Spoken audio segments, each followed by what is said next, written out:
अभी 28 दिसंबर 2023 को mister Piyush Goyal, commerce minister of India, media में ये कहते हुए नजर आए थे कि हमारी ई कॉमर्स पॉलिसी फाइनल हो चुकी है और ये सेंट्रल गवर्नमेंट के हाईएस्ट लेवल ऑफ अथॉरिटी जो होती हैं वहां पे अंडर रिव्यू है। आपको इतना तो मालूम है ही है कि सेंट्रल गवर्नमेंट की हाईएस्ट लेवल अथॉरिटी कौन सी है। जाहिर सी बात है उनका इशारा था कि हमने पॉलिसी अपनी बना के पीएमओ में रिव्यू करने के लिए दे दी है। Honourable prime minister mister Modi ji को यह फाइनल करना है, रिव्यू करना है कि इसको लागू कब किया जाए, किया भी जाए या डिले किया जाए। उसके पहले आपको मालूम होना चाहिए 20 अगस्त 2023 को कॉमर्स मिनिस्ट्री ने मीडिया को यह बताया था कि हमारी जो ई कॉमर्स पॉलिसी है, जो रूल्स एंड रेगुलेशन है, ये ड्राफ्ट फाइनल हो चुका है। इस ड्राफ्ट में अब कोई अमेंडमेंट नहीं होगा क्योंकि हमने बहुत सारे इसके रिव्यू कर लिए। जो भी एडवाइसेस मिले थे उनको सबको हमने इसमें चेंज किया, सबको कंसीडर किया है। फिलहाल अब इस ड्राफ्ट में कोई चेंज नहीं किया जाएगा। अब फाइनली ये लागू होने जा रहा है।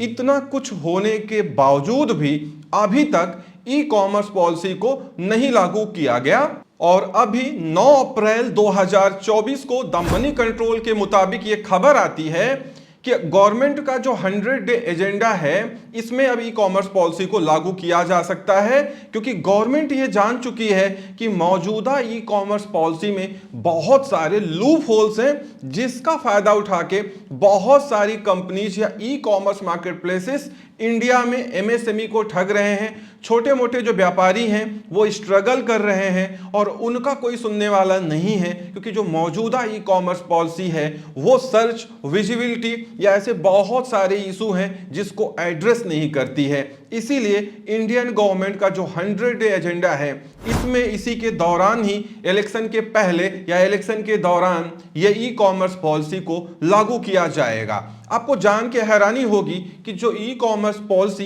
पिछले 2 साल से अंडर रिव्यू चल रही थी, बार बार ड्राफ्ट आ रहे थे, फाइनली सब कुछ हो चुका।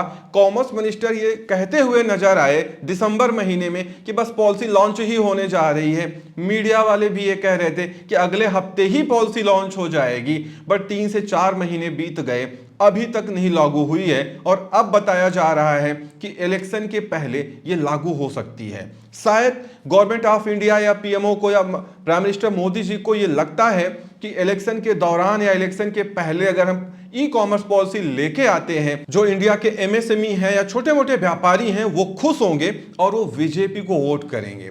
लेकिन मैं आपको बताऊं अभी फिलहाल जो ई कॉमर्स पॉलिसी का हाल है वो बेहाल है। अभी ई कॉमर्स जो इंडिया में चल रहा है वहां पे जो रूल्स एंड रेगुलेशंस बनाए गए हैं वो प्रेजेंट ई कॉमर्स सिनेरियो को बिल्कुल एड्रेस नहीं करते हैं।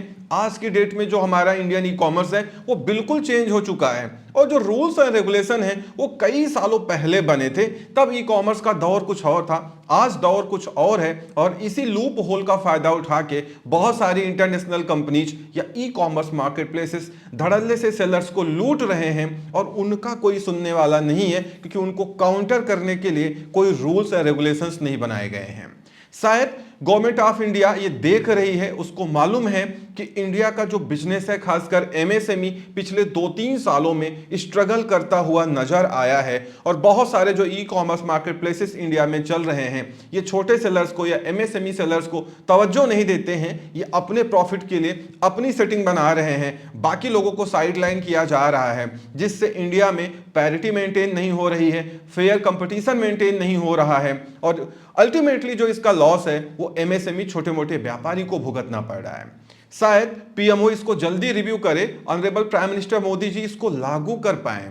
पता नहीं इस पॉलिसी में इतना डिले क्यों हो रहा है क्योंकि आपने हाल फिलहाल में देखा ही होगा जब से सुप्रीम कोर्ट ऑफ इंडिया ने इलेक्टोरल बॉन्ड को इलीगल ठहराया, उसको कैंसिल कर दिया और उसकी लिस्ट को आउट किया गया एसबीआई बैंक के द्वारा।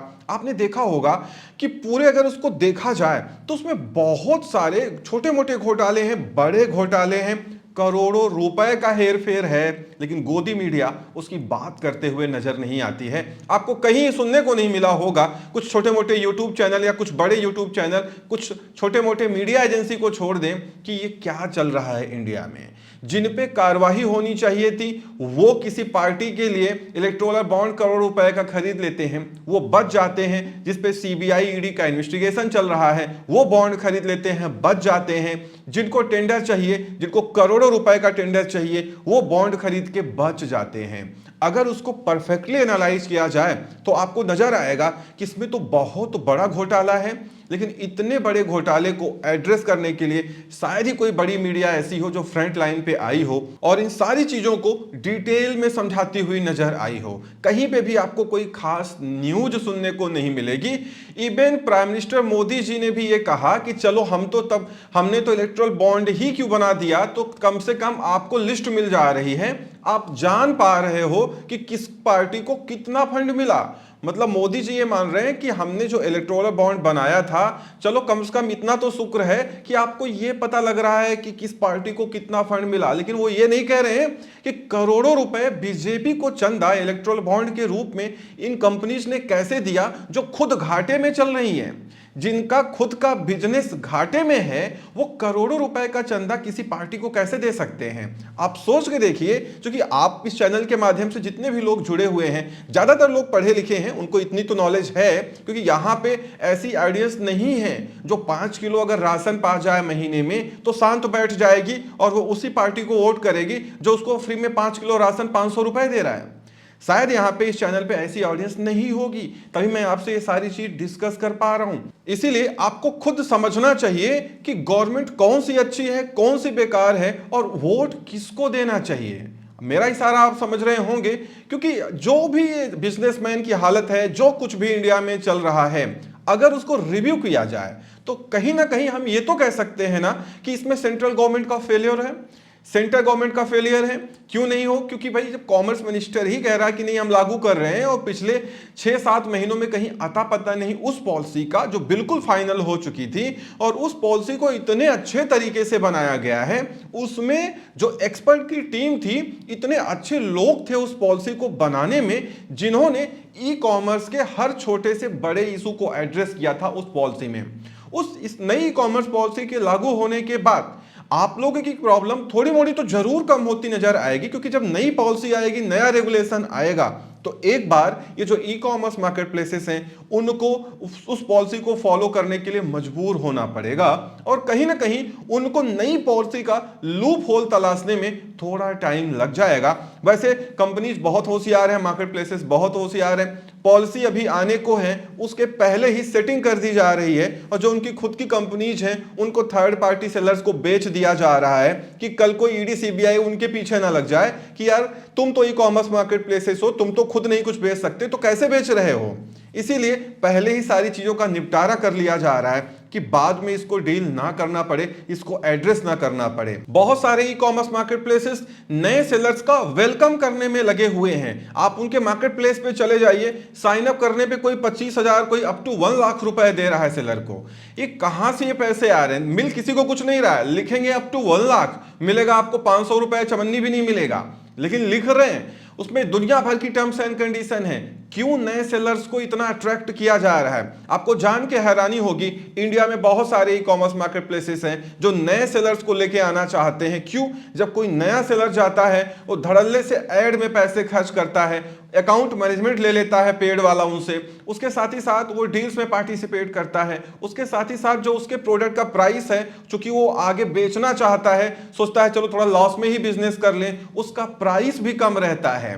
तो इन कंपनीज, ये जो कंपनीज है ई कॉमर्स मार्केट प्लेसेस हैं, वो उन सेलर्स का यूज करते हैं और एक समय के बाद जब उस नए सेलर को लगता है कि यार ये तो मेरे घर का भी इसमें जा रहा है, मेरा खुद का पैसा डूब रहा है, और वो प्राइसेस को बढ़ाता है, ऐड को कम करता है या बंद करता है, उसी दिन से उसकी विजिबिलिटी खत्म हो जाती है और उसकी सेल्स आना बंद हो जाती है। फिर वो पुराना सेलर हो जाता है, फिर किसी दूसरे नए सेलर को टारगेट किया जाता है। तो ये तो हाल है ई कॉमर्स सेक्टर का। ये तो अच्छा है कि जो पुराने सेलर्स थे, जो अच्छे सेलर थे, जो ई कॉमर्स को देख रहे थे अच्छे से, उन्होंने अपनी वेबसाइट बना ली, किसी ने स्टोर फ्रंट बना लिया और वो उस पर भी कंसंट्रेट कर रहे थे। और जब बुरे दौर से ई कॉमर्स मार्केट प्लेस गुजरने लगे तो उन्होंने पूरा कंसंट्रेशन अपनी वेबसाइट पे बना लिया और जितने पैसे वो इन मार्केट प्लेसेस के कैंपेन में फूंक रहे थे, उतने ही पैसे वो सोशल मीडिया पे ऐड चलाने पे खर्च करने लगे और देखते ही देखते अच्छा खासा ट्रैफिक उनकी वेबसाइट पे आने लगा और वो कस्टमर्स को आइटम शिप करने लगे। इंडिया में वैसे भी सीओडी चलता है और सीओडी तो सबको अच्छा लगता है, पसंद आता है, और जिसकी वजह से वो जो बड़े सेलर्स थे वो अभी भी इंडिया में सरवाइव कर पा रहे हैं। अगर वो सिर्फ और सिर्फ इन मार्केट प्लेसेस पे सेल कर रहे होते तो आज उनकी पोजीशन यही होती कि वो एक दो ऑर्डर आने का घंटों इंतजार कर रहे होते और उनको ऑर्डर नहीं मिलता। आई होप सेंट्रल गवर्नमेंट कुछ इसमें एक्शन जरूर लेगी, क्योंकि हमारा व्यापार संगठन confederation of all India traders ने कई बार रिटर्न में लेटर लिख के पीएमओ से गुहार लगाई है, प्राइम मिनिस्टर जी से बोला है, साथ ही साथ पीयूष गोयल को पत्र लिखा है कि भाई आप पॉलिसी क्यों नहीं लगा रहे हैं, आप पॉलिसी को क्यों नहीं लेके आ रहे हैं। इंडिया का एमएसएमई पूरी तरीके से डिस्टर्ब है, बिजनेस करने में बहुत सारी प्रॉब्लम आ रही, खासकर ऑनलाइन बिजनेस, तो पॉलिसी में डिले क्यों किया जा रहा है? क्योंकि प्रवीण खंडेलवाल जी जो कि सीएआईटी को लीड करते हैं, वो भी इस पॉलिसी का एक हिस्सा रहे हैं। उन्होंने भी इसमें पार्टिसिपेट किया है और चीजों को अच्छी तरीके से देखा है और समझा है। वो खुद एलएलबी हैं, उनको मालूम है कि मौजूदा हालत क्या है, ई कॉमर्स की, ऑनलाइन सेलिंग की क्या चल रहा है। तो आई होप गवर्नमेंट इसमें कुछ करेगी। एटलीस्ट पीएम मोदी जी को तो जरूर इसको देखना चाहिए। अगर वो कहते हैं कि वो छोटे मोटे व्यापारियों को तवज्जो देते हैं, वेटेज देते हैं, उनकी जो पॉलिसीज हैं वो छोटे मोटे व्यापारियों को लेके है, एमएसएमई को लेके है, तो उनको ये तो समझना चाहिए कि एमएसएमई तो डूब रहा है। उल्टा आपने रूल लगा दिया इनकम टैक्स में कि पार्टीज को 45 दिन के अंदर पेमेंट क्लियर करना पड़ेगा, नहीं तो उनकी इनकम में काउंट हो जाएगा। मतलब एक तो एमएसएमई डूबती जा रही है, ऊपर से उसका हिसाब किताब करने के लिए आप जिम्मेदार हो रहे हैं। आप इनकम टैक्स में रेगुलेशन लेके आ गए कि 45 दिन के अंदर पेमेंट क्लियर करो एक दूसरी पार्टी का, एमएसएमई का, नहीं तो आपको इनकम में काउंट हो जाएगा। तो एक तरफ बिजनेस डाउन, ऊपर से आपको पेमेंट भी देना पड़ रहा है पार्टीज को, तो ये बड़ी मुसीबत है। आई होप इसमें कुछ अच्छा होगा। इस वीडियो में इतना ही, उम्मीद करता हूं वीडियो पसंद आई होगी। Thank you so much for watching.